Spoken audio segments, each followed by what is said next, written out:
त्वमादिदेवः पुरुषा पुराणः तुमस्य विश्वस्य परम निधानम वेत्तासि वेद्यम च परम च धाम त्वया ततं विश्वमनंत रूप वायु यम अग्निवर्णा च शंका प्रजापतिस्त्वं प्रपितामहस्य नमो नमस्तेस्तु सहस्त्रकृत्वा पुनश्च भूयोऽपि नमो नमस्ते।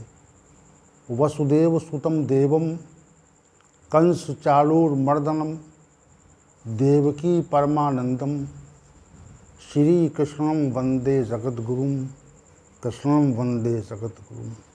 कृष्णाय वासुदेवाय हरे परमात्मने प्रणत क्लेश नाशाय गोविंदाय नमो नमः। गोविंदाय श्री कृष्ण गोविंद हरे मुरारे। हे नाथ नारायण हे वासुदेव। कृष्ण गोविंद हरे मुरारे। हे नाथ नारायण हे वासुदेव। श्री कृष्ण गोविंद हरे मुरारे। हे नाथ नारायण हे वासुदेव। श्री कृष्ण गोविंद हरे मुरारे। हे नाथ नारायण हे वासुदेव। हम सभी आज पुनः भगवद गीता के इस विशेष ज्ञान सत्र में उपस्थित होकर के भगवान श्री गोविंद के द्वारा प्रस्फुटित वाणी भगवद गीता के अध्याय संख्या 15 पर विचार कर रहे हैं। ये जो सत्र चल रहा है, ये पुरुषोत्तम योग नाम से जो अध्याय संख्या 15 है, इस सत्र में उसी की व्याख्या हो रही है। और विशेष बात यह है कि हम सभी नित्य प्रति आते हैं और सभी लोग आते हैं, तो स्नेह अनुराग है। हमारा जो स्नेह है, हमारा जो अनुराग है, वह भगवद गीता के ज्ञान के प्रति है। और ऐसा अनुराग भगवान श्री गोविंद बनाए रखें, ये उनसे हमारी प्रार्थना है। तो उनकी उपस्थिति यहाँ पर है और उनकी उपस्थिति और कृपा के आगार में हम सभी उपस्थित होकर के भगवद गीता ज्ञान की चर्चा को आगे की ओर बढ़ाने का प्रयत्न कर रहे हैं। तो आइए, कल के सत्र में हम सभी ने भगवद गीता के अध्याय 15 और श्लोक संख्या 5 पर चर्चा की थी और इसके पूर्वार्ध अंश निर्माण मोहाजित संग दोषा अध्यात्म नित्या विनिवृत्त कामा द्वंद्वैर विमुक्ता सुख दुख संगैर गच्छन्त मूढ़ा पदम व्ययम तत्र। हे अर्जुन, जिन महापुरुषों को न तो मान की चिंता है और न ही उनका मोह बचा है, और जो आसक्ति रूपी दोष से भी जो निवृत्त हो चुके हैं और जिनकी अध्यात्म में नित्य स्थिति है और जिन्होंने अपनी समस्त कामनाओं का भली इस प्रकार से परित्याग कर दिया है और जो सुख और दुख आदि द्वंद्वों से भी परे हो गए हैं, वे ही इस अविनाशी परम पद को प्राप्त करते हैं। तो इसमें जो निर्माण मोहाजित संग दोषा, जो मान और सम्मान तथा मोह से विगत और आसक्ति रूपी दोष को जीतने की लक्षण और उसकी प्रक्रिया पर हमने चर्चा की थी। आज की हमारी चर्चा जो है अध्यात्म नित्या पर है। अध्यात्म नित्या कि अध्यात्म में नित्य स्थिति बनी रहे, अध्यात्म में हमारी स्थिति नित्य बनी रहे। तो अध्यात्म क्या है? वो जिन महापुरुषों की अध्यात्म में नित्य स्थिति रहती है, वे महापुरुष उस परम पद, उस अविनाशी परम पद को प्राप्त कर लेते हैं। तो पहले हम अध्यात्म के विषय में समझें कि अध्यात्म क्या है, और फिर जिन महापुरुषों की स्थिति अध्यात्म में नित्य है उनका लक्षण क्या है, और जो अध्यात्म में हमारी स्थिति बन जाए, साधकों की बन जाए, तो हमको भी वह परम पद हस्तगत हो सकता है। इस बात पर हम चर्चा करेंगे। पहला हमारा प्रश्न ये है कि अध्यात्म क्या है। इसमें हम पहले तो अध्याय संख्या 8 अष्टमोध्याय का श्लोक संख्या 1, जिसमें श्री भगवान ने कहा, अर्जुन ने कहा, प्रश्न किया, किम तद ब्रह्म किम अध्यात्मम, वह ब्रह्म क्या है और अध्यात्म क्या है। प्रश्न और है इसमें, किम कर्म पुरुषोत्तम है, पुरुषोत्तम कर्म क्या है, अधिभूत क्या है, अधिदेव क्या, इन प्रश्नों का वहाँ उत्तर प्रश्न किया गया है।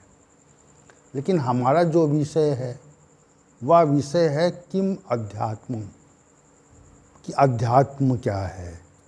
श्री भगवान ने कहा, इसका उत्तर दूसरे श्लोक में दिया, नहीं श्लोक इसका तीसरे श्लोक में, 8वें अध्याय के तीसरे श्लोक में श्री भगवान उवाच का कहा, स्वभावा अध्यात्मम उच्यते। मनुष्य का जो स्वभाव है वह ही अध्यात्म है, ये बात श्री भगवान ने कही। तो अध्यात्म क्या है, ये अर्जुन का प्रश्न था, और श्री भगवान ने इस प्रश्न के उत्तर में ये कहा कि हमारा जो स्वभाव है, स्वभावा अध्यात्मम उच्यते, स्वभाव ही हमारा अध्यात्म, अध्यात्म जो है वो स्वभाव है। तो ये विषय पहले हम लेंगे, क्योंकि यहाँ पर अध्यात्म का जो श्री भगवान का जो उत्तर है उस विषय पर हम चर्चा को छोड़ नहीं सकते, क्योंकि अध्यात्म की चर्चा पहले हो गई है। तो अध्यात्म क्या है कि अध्यात्मम स्वभावा अध्यात्मम उच्यते, स्वभाव अध्यात्म है।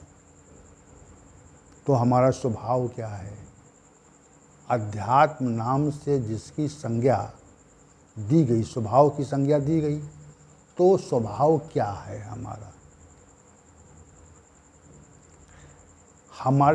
हमारा स्वभाव क्या है, इस विषय पर हम पहले दृष्टि डालते हैं। स्वभाव, स्व माने अपना और भाव माने भाव, हमारा भाव क्या है।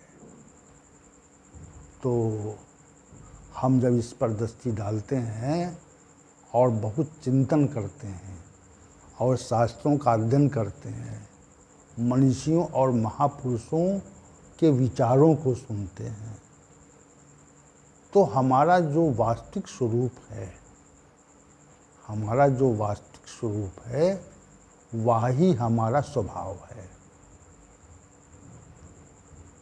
देखिए, प्रत्येक मनुष्य इस जगत में सुख चाहता है, चाहे वह सत्वगुणी पुरुष हो, चाहे वह रजोगुणी पुरुष हो, और चाहे वह तमोगुणी पुरुष हो। यानी सत्वगुण से जो आवृत है, जिसमें सत्वगुण की विशिष्टता है, वह भी सुख चाहता है। जिसमें रजोगुण की प्रधानता है जिस मनुष्य में, वह भी सुख चाहता है, और जिसमें तमोगुण की प्रधानता है वह भी सुख चाहता है। और सुख के लिए हम लोग जीवन पर्यंत प्रयत्न करते हैं कि सुख मिले, लेकिन संसार में सुख नहीं है, ऐसा मनीषियों और शास्त्रों का कथन है, और ये हमारे अनुभव में भी आता है। अब आप अपने जीवन पर दृष्टि डालें और ये देखें कि आपको जीवन के कितने समय में सुख मिला और कितने समय में दुख मिला है। अर्थात कितने समय हमारी परिस्थितियाँ अनुकूल नहीं और कितने समय हमारी स्थितियाँ प्रतिकूल नहीं। तो अधिकांश लोग ये कहेंगे कि हमने बड़ा संघर्ष किया, हमारी जो स्थितियाँ रहीं वह अधिकांश प्रतिकूल ही रहीं। अब खोज तो सुख की हो रही है, लेकिन सुख के स्थान पर अधिकांशता दुख मिलता है। विशेष बात यह है, सुख के स्थान पर नहीं खोज सुख की और मिलता हमको दुख है।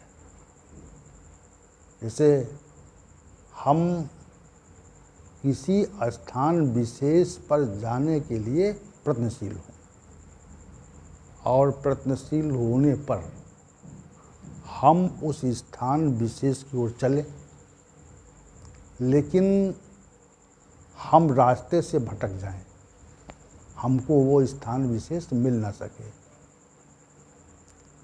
तो स्थान विशेष मिलता नहीं, इसका मतलब हमारा मार्ग सही नहीं था।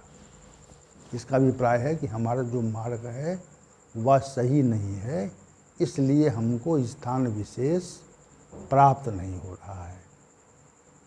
तो यहाँ पर हम सुख चाहते हैं।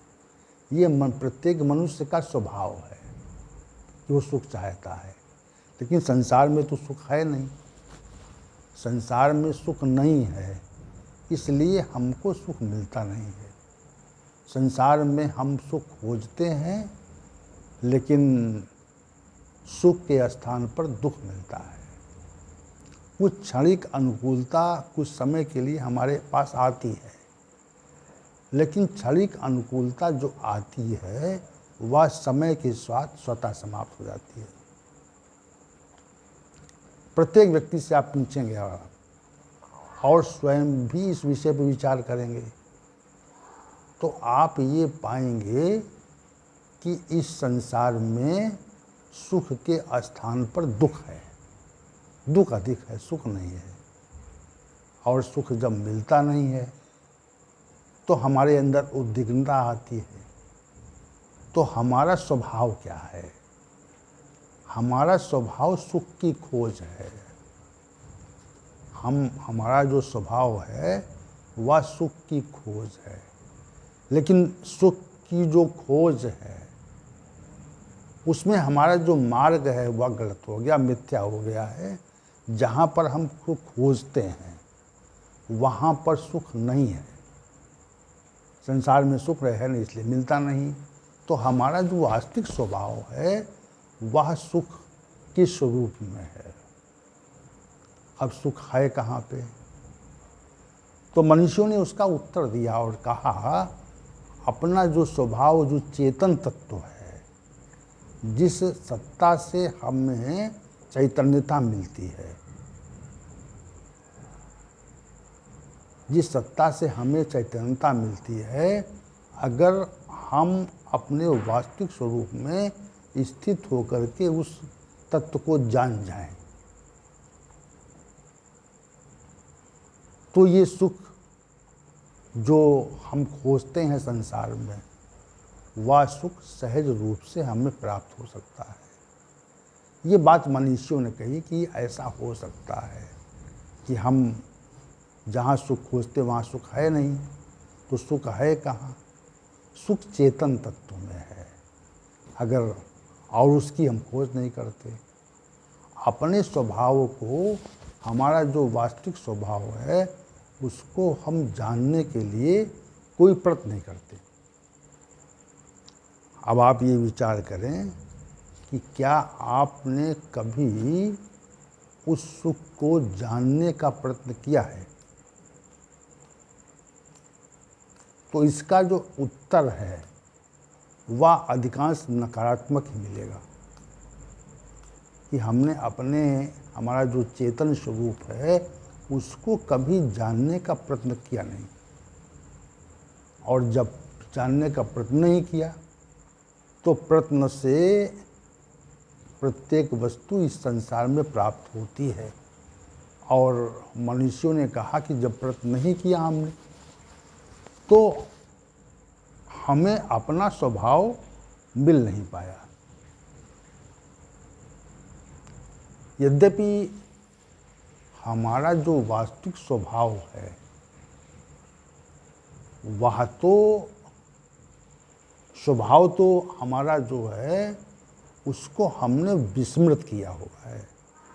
जैसे हम कोई वस्तु है उसको किसी स्थान पर रख करके भूल जाएं और फिर हम अन्य स्थानों पर उस वस्तु की खोज करें, लेकिन जहाँ पर रखी है तो वहाँ पर तो हम भूल चुके हैं, वहाँ रखी हुई है। हमारी स्मृति जो है भ्रमित हो गई है। हमारा जो स्वरूप है उसमें जो हमारी स्मृति है, हमारे स्वरूप की स्मृति है, वह विस्मृत हो गई है। इसलिए हम अपने स्वभाव को जान नहीं पाते, और स्वभाव को जान नहीं पाते तो हमारी स्थिति जो है वह संसार में नित्य रहती है। इतनी सी बात है, हमारी स्थिति संसार में रहती है, हमारे स्वभाव में नहीं रहती, हमारे वास्तविक स्वरूप में नहीं रहती। हमारा जो सांसारिक स्वरूप है जिसका हमने मिथ्या आभास किया हुआ है उसमें रहती है। स्मृति कहाँ रहती, कहाँ पे खोजते हैं हम जहाँ खोजते हैं हमारा स्वभाव वहाँ पे है ही नहीं।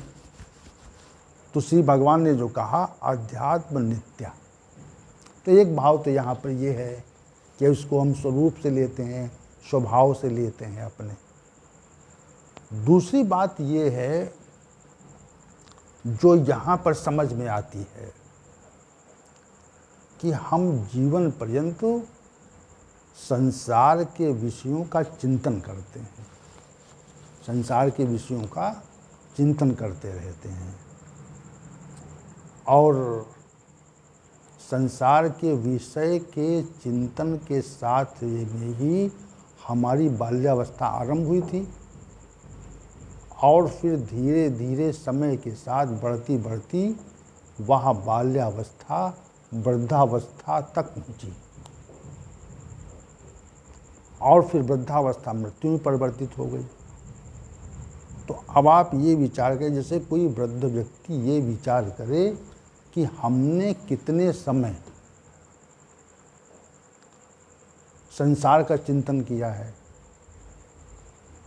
तो हमारा अधिक काल जो है वह संसार के चिंतन में लगा। हमारा जो अधिक समय है वह संसार के ही चिंतन में बीत गया। अब संसार का जो चिंतन है वह विषय अध्यात्म नहीं है, वह विषय अध्यात्म के प्रतिकूल विषय है। तो हमारी नित्य स्थिति कहाँ पर है? यहाँ पे अध्यात्म नित्या श्री भगवान ने जो कहा है कि हमारी नित्य स्थिति कहाँ पर है, ये विचार करें आप कि हमारा जो हमारा मन और हमारी बुद्धि किन विषयों में विचरती है, ये बात आप सोचें। साधक लोगों को ये बात विशेष रूप से सोचनी चाहिए कि हमारा मन और हमारी बुद्धि कहाँ पर विचरण कर रही है। क्योंकि युवावस्था या प्रौढ़ावस्था में तो हम संसार में इतना व्यस्त होते हैं कि हमें इस संबंध में विचार करने का अवसर नहीं मिलता। ये बिल्कुल निश्चित बात है। और कभी कभी भगवत कृपा होती है, भगवान की कृपा होती है तो हमें कुछ ऐसा अवसर वो देते हैं कि हम अपने स्वरूप के संबंध में या इस विषय पर विचार करें कि हम इस संसार में आए क्यों हैं। यहाँ से आध्यात्मिक विषय आरंभ होता है। अध्यात्म का विषय यहाँ से आरंभ होता है कि मन में ये विचार उठे, मन में ये विचार उठे कि हमारा इस संसार में जो प्रादुर्भाव, उत्पत्ति, उद्भव हुआ है वह क्यों हुआ है। अगर ये विचार नहीं उठता है, पहली बात तो अधिकतम लोग इस विषय में कोई विचार नहीं करते कि हम संसार में क्यों आए हैं।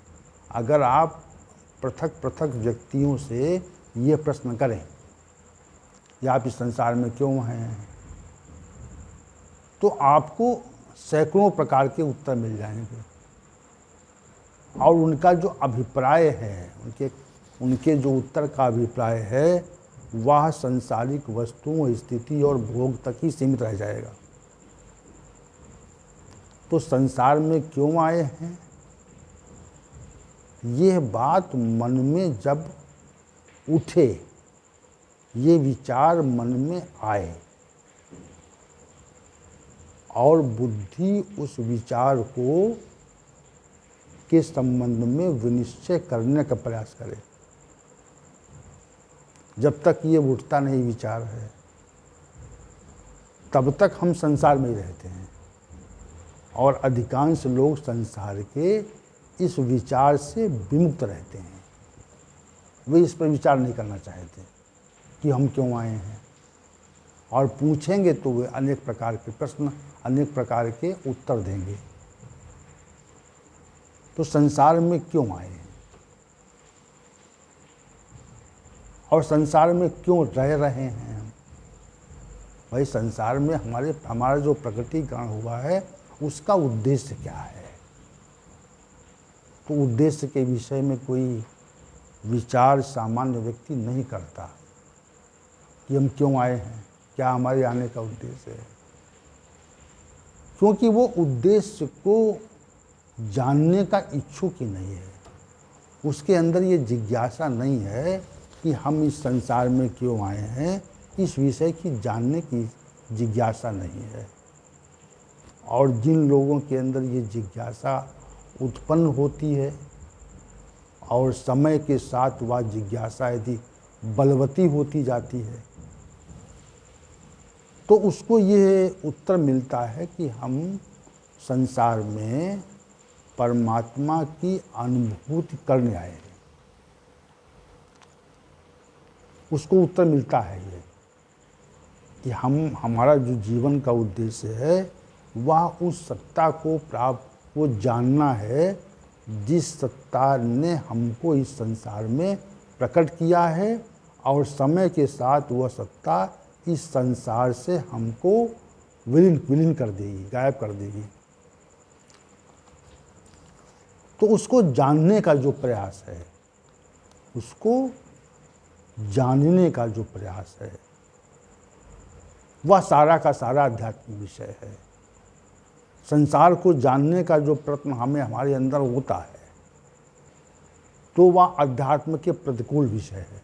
संसार में जितना भी विषय है, जितने भी सब्जेक्ट्स हैं, वे सारे विषय जो हैं अध्यात्म में नहीं आते। अध्यात्म में केवल एक ही विषय आता है कि परमात्मा क्या है और हमारा जीवन क्या है, और जीवन का जो उद्देश्य है, परमात्मा की अनुभूति है, वह कैसे हो सकेगी, इस विषय में विचार चले। और जैसा विचार संसार के बारे में हमारा नित्य रहता है, वैसा ही विचार हमारा परमात्मा के संबंध में हो जाए, वैसा ही विचार हमारा परमात्मा के संबंध में हो जाए। यद्यपि ये काम कठिन है, इस परमात्मा के संबंध में ऐसा विचार कैसे होगा, हम कैसे विचार कर पाएंगे इस बारे में। तो संसार के संबंध में जो विचार होता है वह स्वतः होता है। स्वतः संसार के विषय हमारे विचारण सत्ता में आते हैं और वो शीघ्र समाप्त नहीं होते।